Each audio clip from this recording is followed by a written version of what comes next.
Sama SMP masih di kota San Francisco. Saya ingin mengutip pernyataan seorang bernama Ralph Waldo Emerson. Dia berkata bahwa rahasia seorang pembelajar adalah menjadikan setiap orang yang ditemuinya sebagai guru dan belajar dari dia. Menarik gitu ya. Artinya tidak merasa sombong bahwa dia mengerti semuanya, tetapi rendah hati karena mau belajar dari semua orang yang ditemui. Dan ini menjadi sebuah sikap yang kita mesti kita mesti pelihara, yang kita mesti pakai supaya kita bisa belajar dengan lebih baik lagi. Dan topiknya memang berhubungan dengan belajar. Ini menjadi satu refleksi gitu ya terkait dengan pembelajaran daring yang saya akan bahas setelah yang satu ini.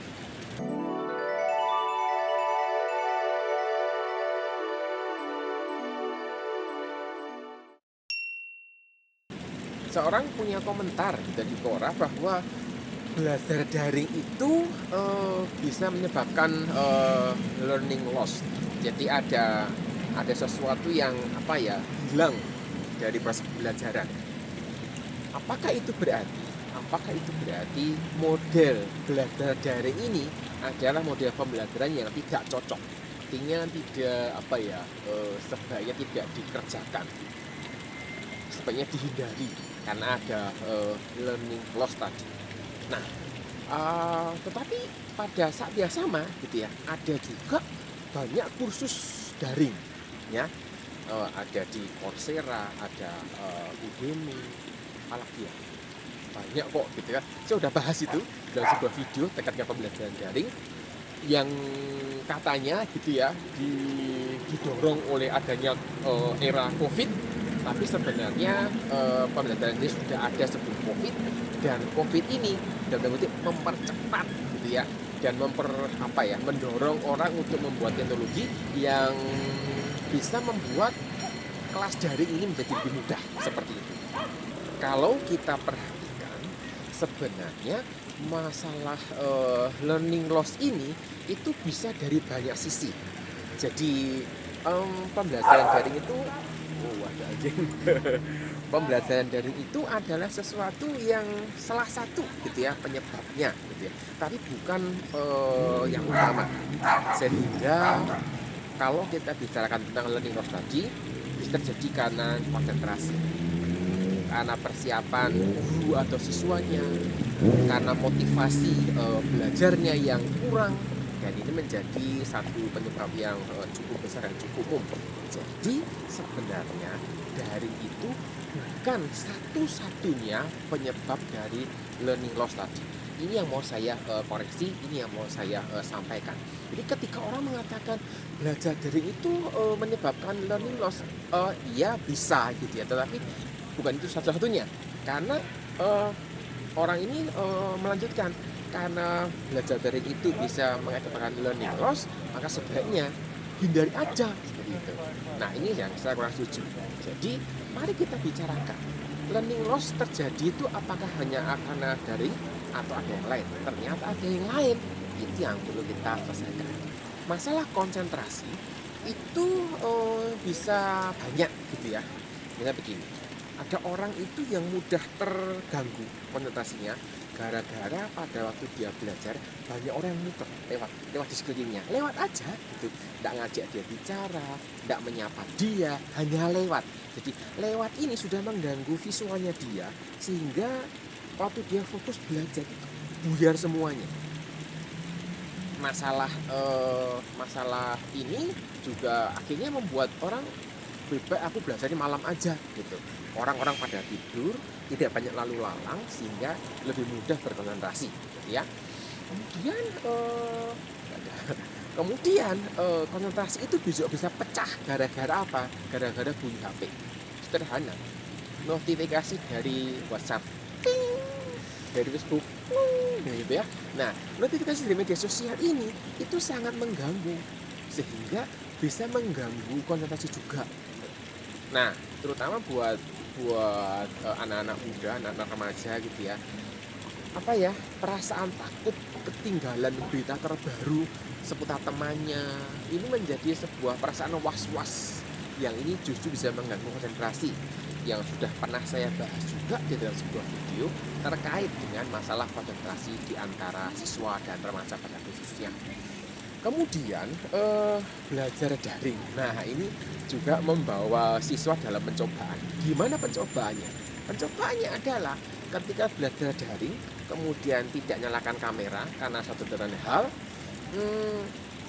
kemudian sambil mendengarkan kuliah gitu ya, buka web, browsing, cari search di internet, mau belanja ini, cari informasi ini, cari berita tentang selebriti apa yang dia ngefans idolanya gitu, atau cari resep masakan, atau cari cara memperbaiki sepeda, apapun gitu ya. Jadi sambil browsing di internet sambil mendengarkan materi dari guru atau dari dosennya, yang mana mungkin dia bisa belajar. Itu yang mengganggu konsentrasi tadi. Bagaimana solusinya? Ya menyelesaikan satu-satu gitu. Ya mungkin buat yang tadi lalu-lalang belajarnya malam masuk akal. Masalah media sosial, masalah browsing sebagainya tidak saya bahas di dalam video yang saya sampaikan. Saya tidak otomatis membela teman-teman saya para guru dan dosen gitu ya. Learning loss bisa terjadi juga karena persiapan guru, persiapan dosen yang kurang baik. Walaupun juga ada persiapan dari siswa yang kurang baik. Artinya apa? Artinya persiapan dari kedua belah pihak ini harus seimbang. Guru dan dosen menyiapkan diri untuk mengajar, menyiapkan materi sebaik-baiknya, memikirkan metodenya, memikirkan evaluasinya, memikirkan tugas yang diberikan itu bisa mendukung proses belajar. Siswa atau mahasiswa juga punya tanggung jawab untuk dia belajar, mengerjakan tugas, mengerjakan PR dan sebagainya gitu ya. Tapi biasanya yang lebih disorot itu guru atau dosennya. Jadi ketika hasil belajar ini tidak sesuai dengan apa yang diharapkan gitu ya, ketika siswa atau mahasiswa ini gagal dalam ujian, maka biasanya gurunya itu, dosennya itu yang jadi terdakwa paling pertama, yang diinvestigasi, diinterogasi, ditekan dan sebagainya. Faktanya belum tentu guru atau dosennya itu salah, tetapi cukup banyak kasus di mana teman-teman dosen dan guru ini justru mengalami banyak tekanan. Saya jarang kasusnya itu masuk ke level siswa dan ditanya kenapa begini, kenapa begitu dan sebagainya. Enggak, tapi banyak ke gurunya, banyak ke dosennya. Bahkan beberapa sempat mengatakan bahwa aku merasa dipaksa untuk misalnya memberikan tugas, atau dipaksa untuk memberikan remediasi gitu ya, atau dipaksa untuk nambah bonus nilai dan seterusnya. Dan ya ini sebuah fenomena yang kita mesti perhatikan bersama. Di Indonesia ada sebuah asumsi mengatakan bahwa hasil belajar itu tanggung jawab pengajar. Mari kita ubah. Karena apa? Karena itu tidak memberikan tanggung jawab kepada siswa, para mahasiswa untuk belajar. Learning loss juga terjadi terkait dengan motivasi belajar yang kurang, terkait dengan motivasi belajar yang mungkin tidak ada, bukan hanya kurang gitu. Dan ini seharusnya menjadi tanggung jawab guru, menjadi tanggung jawab orang tua, bukan tanggung jawab guru atau sekolah. Artinya memang guru sebagai pihak yang mendeteksi ini gitu ya, guru pasti akan menolong siswa, akan memotivasi siswa supaya mau belajar. Tapi ada batasnya. Kenapa? Karena guru punya tugas yang lain juga. Dan faktanya orang tua menganggap itu urusannya sekolah. Bahkan orang tua menganggap ini urusannya guru. Ada yang mengatakan saya udah bayar uang sekolah kok, ngapain saya mesti ngurusi anak saya, memotivasi mereka, kan ada sekolah, kan ada guru, seperti itu. Dan ini menjadi satu koreksi buat kita semua para orang tua, supaya kita melihat porsi-porsi mana yang menjadi bagian dari orang tua untuk mendukung proses belajar anak, sehingga anak ini bisa belajar dengan lebih baik, anak ini bisa dimotivasi, bisa disiapkan untuk belajar yang lebih baik lagi. Akibatnya ya learning loss-nya bisa diminimalkan atau bahkan mungkin bisa dihilangkan sama sekali. Kan menarik kalau kita bicara pembelajaran daring begitu ya. Sebenarnya pembelajaran daring ini cukup banyak terkait dengan hal-hal teknis gitu ya. Internet itu pasti karena kita perlu untuk pengiriman dan pengiriman datanya, dan internet di Indonesia masih relatif mahal. Jadi saya sangat mendukung kalau ada pemerintah memikirkan program internet yang gratis. Saya sangat mendukung itu karena bisa mendukung proses pembelajaran. Ya walaupun orang mengatakan tapi kan nanti digunakan ya tidak betul. Ya susah sih. Kan itu dua sisi mata uang lah, kira-kira demikian. Serta teknis juga tergantung dari alatnya, tergantung dari listriknya juga. Kalau alat itu misalnya mesti menggunakan teknologi keluaran yang agak terakhir, nah itu mungkin harganya dan sebagainya juga menjadi sebuah kendala tersendiri. Listrik di stok saya di Indonesia masih belum merata, terutama di luar Jawa. Ini juga sebuah tantangan buat kita semua. Dan oleh karena itu pembelajaran daring ini belum dapat diandalkan di semua daerah, terkait dengan transportnya, untuk internetnya, terkait dengan pasokan listriknya, dan ini menjadi tantangan yang cukup besar. Jadi kalau toh itu dapat diselesaikan gitu ya, satu masalah terbesar dalam pembelajaran daring adalah masalah interaksi yang hingga saat ini saya masih belum tahu bagaimana caranya. Kalau mengajar di kelas yang normal, kalau saya bisa mendatangi mahasiswa terus ngobrol sama mereka, tanya, menyapa langsung gitu ya, tanpa yang lain mendengar gitu. Tapi di kelas daring, kalau saya mau ngomong kepada satu orang, ya semua juga akan denger. Kalau saya mau negur dia gitu ya, semua pasti akan denger gitu. Tidak bisa menegur khusus dia itu belum bisa. Nah, ke depan setelah teknologi makin maju, mungkin kita bisa mendapatkan feature yang seperti ini. Pembelajaran daring ini memerlukan usaha dari pengajar dan pembelajarnya yang sama-sama besar. Ada tanggung jawab masing-masing yang harus dikerjakan, dan bahan cara mengajarnya harus tepat juga.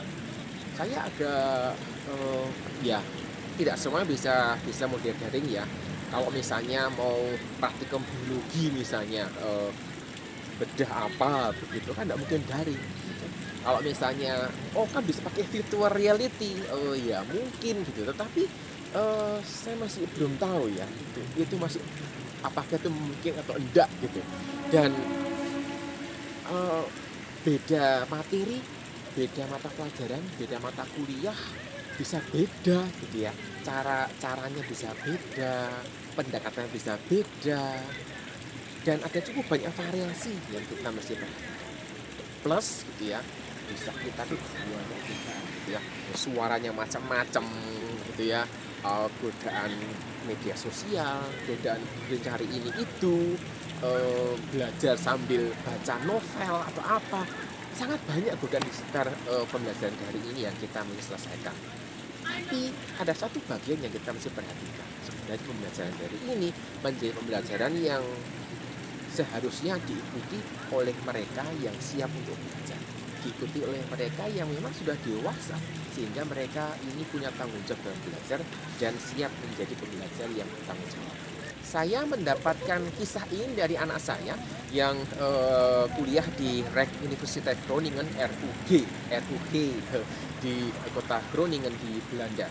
Jadi kampus ini itu mengadakan satu program yang namanya Honors Program. Honors Program ini selektif begitu ya, untuk bisa dimulai di mahasiswa tahun pertama.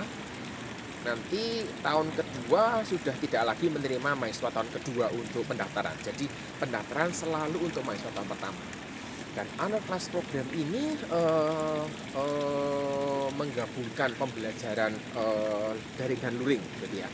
Satu hal yang membuat saya sangat terkesan adalah mereka ini punya namanya virtual environment yang mereka bisa ketemu, bisa bukan sekedar seperti model-model kita rapat online gitu ya, ada breakout room, tidak seperti itu, tapi virtual environment ini cukup interaktif. Artinya setiap orang itu akan punya icon sendiri, ada avatarnya gitu ya. Masuk ke virtual environment itu, waktu mereka avatar ini berjalan mendekati gitu ya, mendekati area orang sedang ngumpul diskusi, itu kelihatan ada beberapa orang ngumpul itu kelihatan gitu ya. Maka waktu makin dekat, maka suaranya itu juga bisa makin keras terdengar. Nah, ini menarik ini, gitu ya. Jadi ketika udah lewat gitu ya, suaranya tuh, makin lama makin hilang gitu. Jadi, apa ya, interaksinya itu mendekati mendekati dunia nyata kira-kira.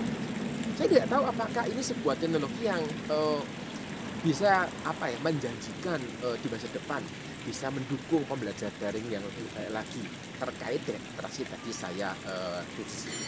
Jadi sebenarnya tanpa pembelajaran daring pun gitu ya, sebenarnya sudah ada yang namanya learning loss tadi. Kalau yang namanya learning loss ini tidak dapat dihindari, maka usaha yang kita kerjakan adalah meminimalkan learning loss tadi. Masalah konsentrasi ada solusinya, tetapi itu menuntut keseriusan dari pembelajar untuk sungguh-sungguh bisa, apa ya, belajar fokus ya, belajar untuk bisa tidak, kecanduan media sosial terutama, itu yang paling paling besar sih gitu ya. Dari sisi, persiapan, kedua belah pihak, ini juga menjadi sebuah, hal yang kita bisa kerjakan. Bukan mustahil dikerjakan loh, tapi bisa dikerjakan, tinggal mau atau tidak gitu aja. Masalah motivasi ini juga menjadi PR besar karena, orang tua juga mesti ikut campur tangan, ikut turun tangan untuk menolong motivasi. Guru pun ya perlu motivasi, kalau enggak sanggup lagi ya udah bebannya diambil dipindahkan ke guru BK misalnya yang lebih kompeten untuk hal ini. Dan kita tidak bisa memaksa guru untuk selalu memotivasi karena guru ada batasnya dan punya tugas-tugas administrasi lain yang harus dikerjakan. Setidaknya perlu ada usaha dari kedua belah pihak untuk bisa meminimalkan learning loss tadi. Jadi bukan karena pembelajaran daring ya, pembelajaran daring tidak ada masalah, memang ada tantangannya, akan terus perbaiki. Dan pembelajaran daring ini ada pembelajaran yang diperuntukkan buat mereka sudah dewasa dan siap untuk belajar. Saya kira itu yang biasa pada hari ini. Kita jumpa lagi di lain kesempatan, di tempat yang berbeda, di tempat yang berbeda. Sampai jumpa, tetap semangat.